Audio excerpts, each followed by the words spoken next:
Ok, chắc là bắt đầuពីមេរៀនទី1 ចឹងនៅក្នុងហ្នឹងខ្ញុំចង់យកពី keyword មួយចំនួនដូចជា where like and all ក៏ not អញ្ចឹង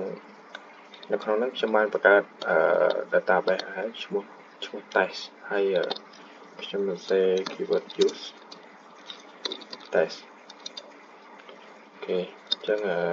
តែខ្ញុំចង់ create table មួយ create table ឈ្មោះ teacher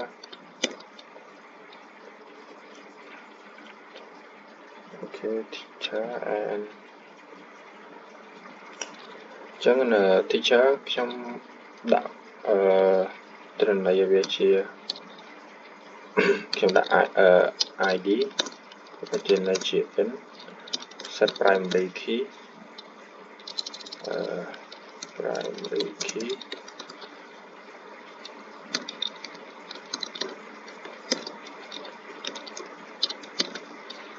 អូខេអញ្ចឹងកន្លែងហ្នឹងខ្ញុំដាក់ id ត្រណ័យជា integer ហើយ primary key មានន័យថាត្រណ័យវាអត់ស្ទួនហើយ identity កន្លែងហ្នឹងវានឹងgenerate លេខ auto ឲ្យយើងហើយខ្ញុំមានfull name ត្រណ័យជា varchar ចឹងខ្ញុំដាក់100 character ហើយខ្ញុំមាន age ត្រណ័យជាing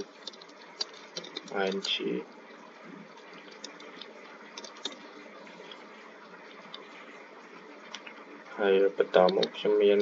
នៅ gender អញ្ចឹងត្រណ័យវាជា varchar អញ្ចឹងខ្ញុំដាក់100 character ហើយនេះខ្ញុំដាក់address varchar 100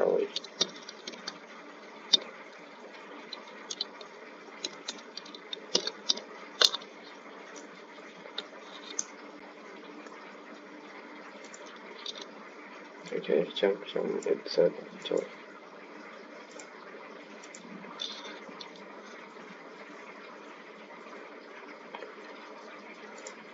line 15 state 1 line 4 full name varchar 100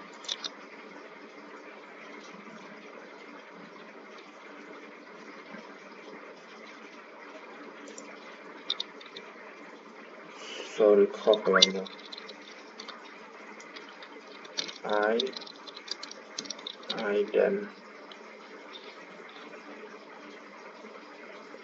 identity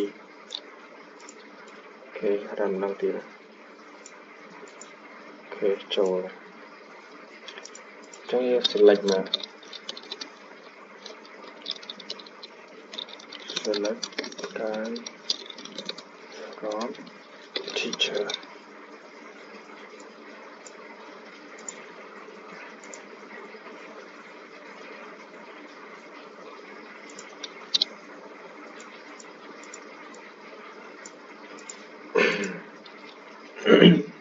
អូខេអញ្ចឹងយើងបាន id full name age gender ហើយ address អូខេអញ្ចឹងបើយើងចូលត insert ត្រណ័យ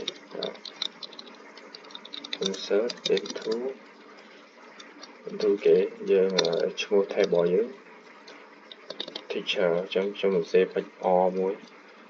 អញ្ចឹងនៅក្នុងហ្នឹងមានដូចជា full name age gender និង address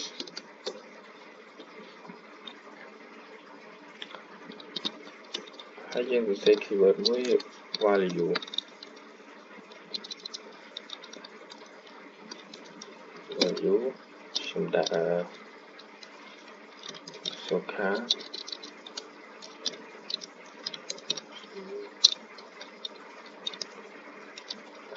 អាយុ21 gender address ខ្ញុំដាក់សៀមរាបគេចង់ copy កន្លែងនោះមួយ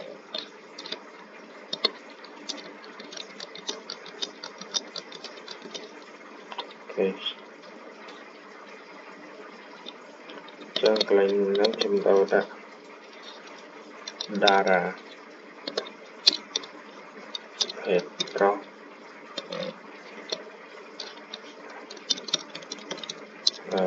ភ្នំពេញដាក់ស្រីបើអាយុ34ភេទស្រីតាកែវ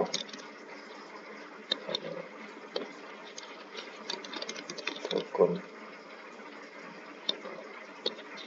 អាយុ22អាយុ26ដាក់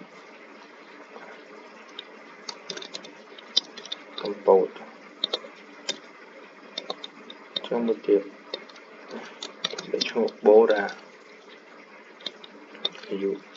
34ភេទប្រុសបាត់ដំបងចឹងមួយទៀតខ្ញុំដាក់ប្រៃវែងភេទស្រីឈ្មោះសោភា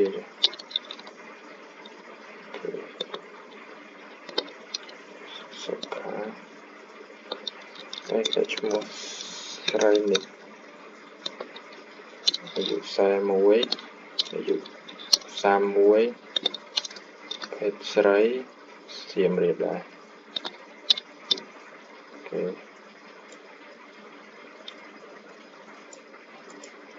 ខេចូល7រ៉ូចឹងយើង select មើលយើងនឹងឃើញឈ្មោះយើងចឹងkeyword ដែលខ្ញុំចង់បង្ហាញទី1ហ្នឹងអំពីការប្រើប្រាស់ where ហ្នឹងយើងប្រើប្រាស់សម្រាប់កំណត់លក្ខខណ្ឌនៅក្នុងការស្វែងរកទិន្នន័យចឹងឧទាហរណ៍ខ្ញុំដាក់ select guide from table យើងឈ្មោះ teacher ហ្នឹងហើយ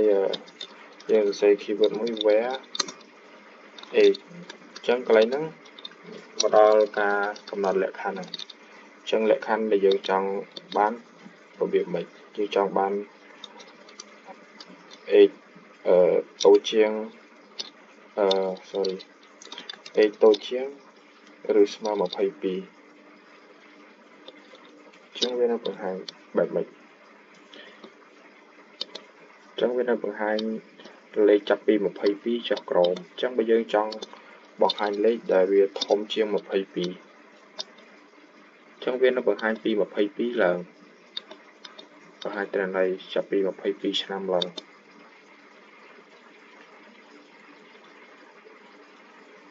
ចឹងបើយើងចង់ select មួយទៀតចឹងកន្លែងនេះខ្ញុំដាក់ where gender ហើយកន្លែងនេះខ្ញុំដាក់ smart f ចឹងកន្លែងហ្នឹងវាបង្ហាញតែទិន្នន័យភេទស្រីទេបើសិនជាយើងដាក់កន្លែងហ្នឹងវាបង្ហាញទិន្នន័យតែប្រុសអូខេចឹងបញ្ចប់ keyword where មួយយើងចូលទៅ keyword មួយទៀតគឺការប្រើប្រាស់ large ហ្នឹងយើងប្រើប្រាស់សម្រាប់ស្វែងរកតួអក្សរឬក៏ស្វែងរកទិន្នន័យអីមួយអញ្ចឹងឧទាហរណ៍ខ្ញុំដាក់ select guide from teaching ហើយខ្ញុំដាក់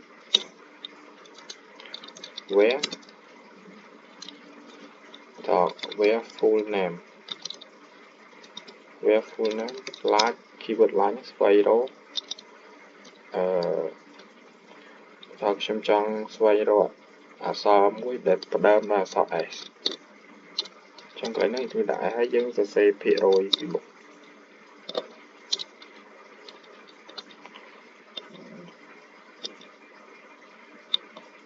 អូខេចឹងនឹងនេះអក្សរ S មានជាសុខាស្រីពៅសុគន្ធនិងស្រីនិចចាំបើយើងចង់រកអក្សរដែលបញ្ចប់ដោយអក្សរ A មួយចឹងកន្លែងហ្នឹងយើងដូរវិញយើងដាក់ភាគរយខាងមុខហើយអក្សរពីក្រោយចឹងខ្ញុំដាក់ថាខ្ញុំស្វែងរកអក្សរខាងឈ្មោះដែលមាន A នៅពីក្រោយចឹងនេះសុខាតារាបូរាដល់ភានេះចុះបើយើងចង់ស្វែងរកអក្សរនៅកណ្ដាលឧទាហរណ៍ខ្ញុំដាក់ PA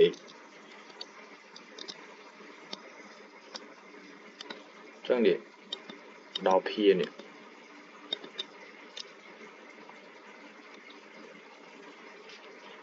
ចឹងចូលទៅដល់ keyword មួយទៀតគឺការប្រើប្រាស់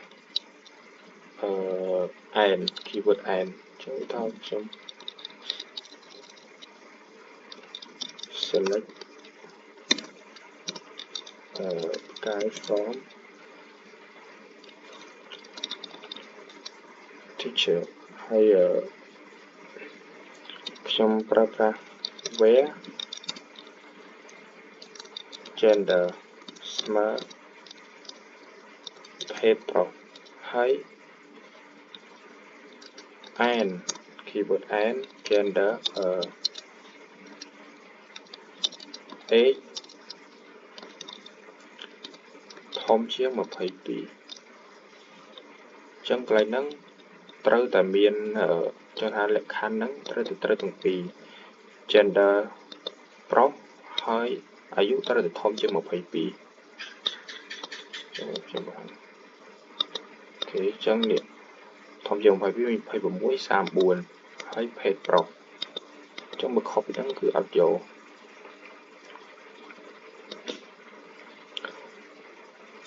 ចឹងឧទាហរណ៍ខ្ញុំselect មក select guy from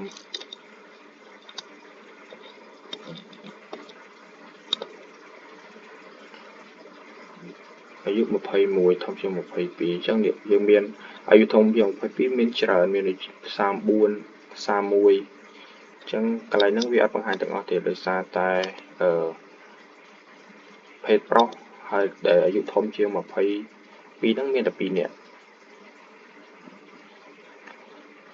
ចូលមកដល់មួយទៀតគឺការប្រើប្រាស់អវាមានន័យថាវាផ្ទុយពី and អញ្ចឹង and លក្ខខណ្ឌហ្នឹងត្រូវទាំងពីរអញ្ចឹងបើយើងប្រើប្រាស់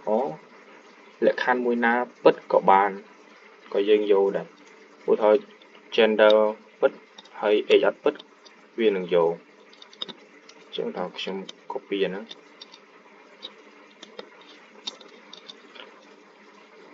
select កែប្រម where gender ខ្ញុំដាក់ smart ហើយខ្ញុំដាក់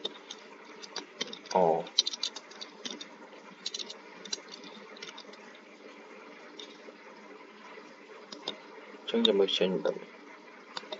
នេះចឹងចេញច្រើនចឹងមកខ្ញុំដាក់ស្មើខ្ញុំយកភេទស្រីហើយខ្ញុំដាក់ address ចឹង address ហ្នឹងខ្ញុំដាក់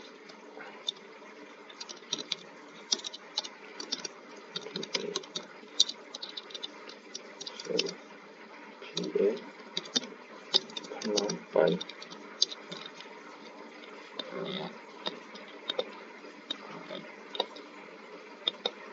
នេះចឹងមានថាលក្ខខណ្ឌណាពិតក៏បានចឹងមើល F នៅតកែវនេះប៉ុន្តែវាចេញដោយសារតែលក្ខខណ្ឌមួយពិត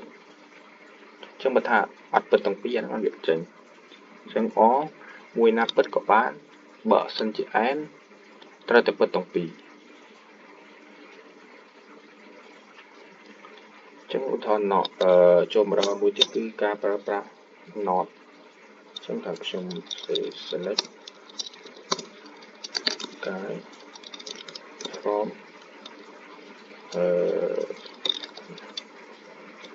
select guide from teacher ហើយខ្ញុំដាក់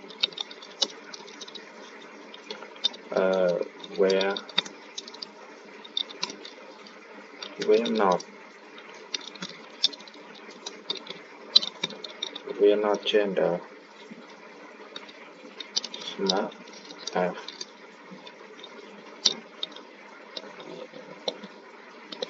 អូខេចឹងកន្លែងហ្នឹងវាចេញតែ m ទេវាចេញតែភេទប្រុសទេមានន័យថាវាផ្ទុយពីលក្ខខណ្ឌចឹងកន្លែងបើយើងដាក់ m វាកន្លែងហ្នឹងវានឹងចេញ f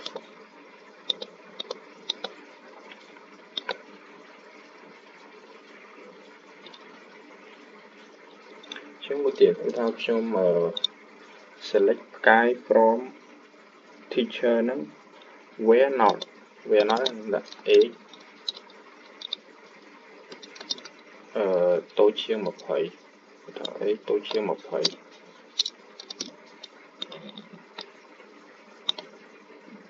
ចឹងអត់មានតូចជាងឬស្មើ 20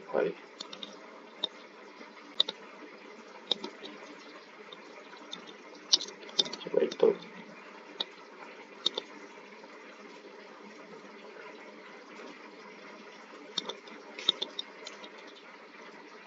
អូខេចឹងចូលទៅមួយទៀតគឺការប្រើប្រាស់ order អូខេចឹងថត B គឺថាខ្ញុំ select ផ្កាយ from ទីចឹងវាកន្លែងហ្នឹងខ្ញុំដាក់ order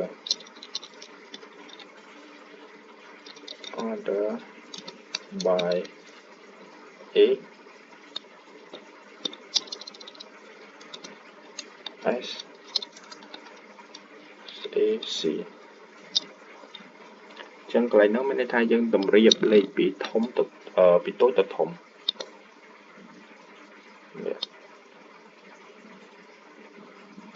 ចុះបើយើងតម្រៀបពី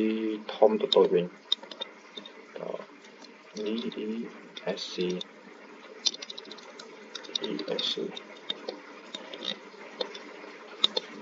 អូខេចឹងនេះលេខយើងចាប់ដើមពីអាយុហ្នឹងចាប់ដើមពីធំទៅវិញ41 30ចឹងASC យើងប្រើសម្រាប់តម្រៀបលេខពីតូចទៅធំចឹង DESC ហ្នឹងយើងតម្រៀបពីធំទៅតូចវិញចឹងឧទាហរណ៍ការប្រើប្រាស់ top ចឹងឧទាហរណ៍ខ្ញុំសរសេរ select guide from select top 3 កូនជាមួយនឹង from teacher ចឹងអាកន្លែងហ្នឹងវានឹងបង្ហាញតែក្បាល 3 ក្បាលទិន្នន័យ 3 ខាងលើទេនេះបង្ហាញតែ 3 ចឹងបើយើងកន្លែងហ្នឹងយើងចង់បង្ហាញទិន្នន័យ 4 កន្លែងហ្នឹងយើងដាក់ 4 អូខេចឹងវីដេអូហ្នឹងមានតែប៉ុណ្ណឹង